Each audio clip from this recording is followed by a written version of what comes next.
Welcome to KX News on the Go. I'm Chance Stickland. We're learning new information about a lengthy report by the North Dakota Bureau of Criminal Investigation detailing Ray Holmberg's years of sexual abuse against minors. Again, he was sentenced to 10 years in federal prison for traveling to Europe with the intent to engage in illicit sexual activities with minors. The report shows Holmberg communicating with Bruce Joevig, who's the former CEO and founder of the UND Center for Innovation. It also names a former North Dakota state senator from Grand Forks who served from 2005 to 07, a UND professor and an engineer for Bifrost Manufacturing at a machine shop in Grand Forks. Now, the attorney representing Joevig released this statement saying Joevig, quote, cooperated with the criminal investigation of Ray Holmberg by participating in an interview with law enforcement officers and by testifying under oath when required to do so by the U.S. Attorney's Office prosecuting Holmberg. It goes on to say that although Joevig knew Holmberg in a professional and personal capacity, Joevig was unaware of the criminal nature of Holmberg's sexual conduct and that Joevig condemns Holmberg's activities in the strongest terms possible. Now, the North Dakota University system also releasing a statement saying in part, quote, we have read the recent reporting regarding former Senator Ray Holmberg with a deep sense of sadness. We feel despair for the victims and their families and shocked that individuals connected to the State Board of Higher Education or North Dakota University system may have had knowledge of Holmberg's contact. Now, when we reached out to the Republican Party officials, we were told, quote, our charge as leaders is to lead with integrity, ensure transparency, and work to protect whistleblowers and victims. We've also reached out to Attorney General Drew Wrigley for comment, and we have not heard back. We've also got information due to recent events surrounding that situation with State Senator Ray Holmberg. Legislation and a call now to empower the state's Ethics Commission is being drawn up. On Monday, Democratic Senator Tim Mathern proposed legislation requiring elected officials and employees of higher education institutions to report crimes against children. Along with the House Minority Leader Zach Ista from Grand Forks, the two are also calling for a renewed push to empower the North Dakota Ethics Commission. We owe it to the Holmberg's victims to do something about it. Our current law clearly falls short. And if we don't do something, we are failing to protect the future children. Again, that's a story we will continue to follow here at KX News. Also, law enforcement agencies across the state participated in an enforcement campaign to help keep our roads safe. The Drive Sober or Get Pulled Over campaign focuses every year on preventing motorists from driving impaired. The DOT puts up signs, runs ads, and works overtime with law enforcement to decrease the number of impaired drivers. This year, the campaign resulted in 134 alcohol or drug-related arrests and citations. Of the 134 citations, there were 62 DUI arrests, 13 arrests for minors in consumption, 16 open containers, and 18 drug-related arrests. These crashes and arrests and deaths are 100% preventable if everyone chose to drive sober. A lot of people say, it's my choice what I do behind the wheel, whether it's wear your seatbelt or drive impaired. But the fact of the matter is that it affects other people, your family members. If something happens to you, you could hit somebody else. There's just so many other outside factors. It's not just a personal choice, and it's not just going to affect you. So your personal choice should always be to drive sober. Wallman says they saw about 10 fewer citations than they did last year. Let's check in with Andre for a quick check of the forecast.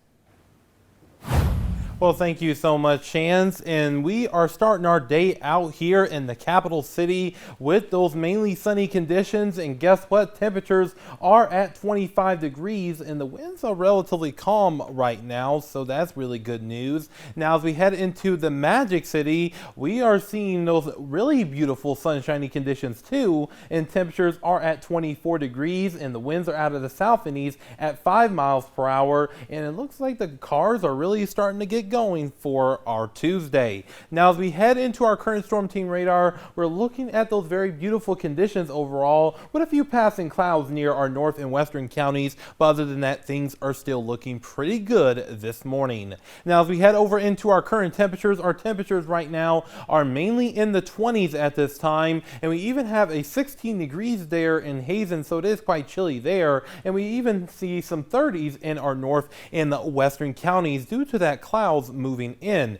And we have seen about a 10 to 20 to 30 degree temperature dip in the last 24 hours, and it's because of that system that pushed through yesterday. But now things are going to be changing quite quickly today. I'm about to show you that in just a second. But looking at our current soil temperatures brought to you by Birds All Grain and Seed, we're seeing those values mainly in the 50s and the 60s, well, 50s and 40s. But look at that there in Dickinson, though, is at 60. So it really lets you know on how more favorable and warm it's been over the last few weeks. Now, our winds are relatively light right now, around 5 to 10 miles per hour, and these winds will continue to increase some throughout the day. Is because this area of high pressure is going to be moving so fast, and that's going to allow for that pressure gradient to occur and allow for us to see those winds on the increase. And at the same time, this area of high pressure is going to be bringing us that southerly flow from the south, and that is going to warm things up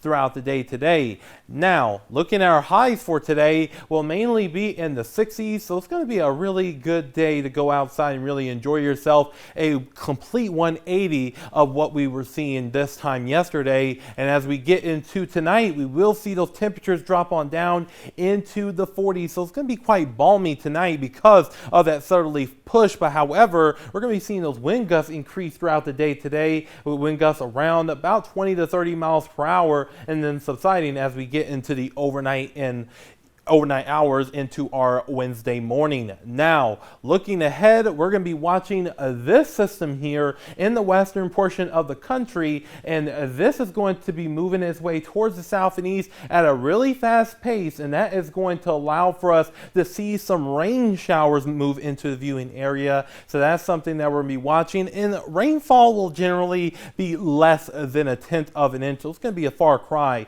of what we were seeing yesterday. And then we're going to be seeing this area of high pressure build in right behind this, and this area of high pressure is going to provide us with a really good warm up as we head into the weekend. Now, looking at the rest of the week here in Williston, we will see those temperatures increase into the 60s over the next several days, and then once we get into our Saturday, we will see temperatures in the low 80s, folks. That's going to be feeling pretty warm, so you're probably going to need your air conditioners on during this period of time. And that same thing goes for Dickinson too, with those mainly sunny conditions. Now, looking here in the Magic City, we will see those temperatures overall increase into the 80s by the time we get into our Saturday and Sunday, with mainly sunny conditions. And that same thing goes for Bismarck too, with a dip in temperatures as we get into our Monday of next week, and we will see those clouds increase during that period of time too. So Chance, I don't know about you, but today is going to be the perfect spring day.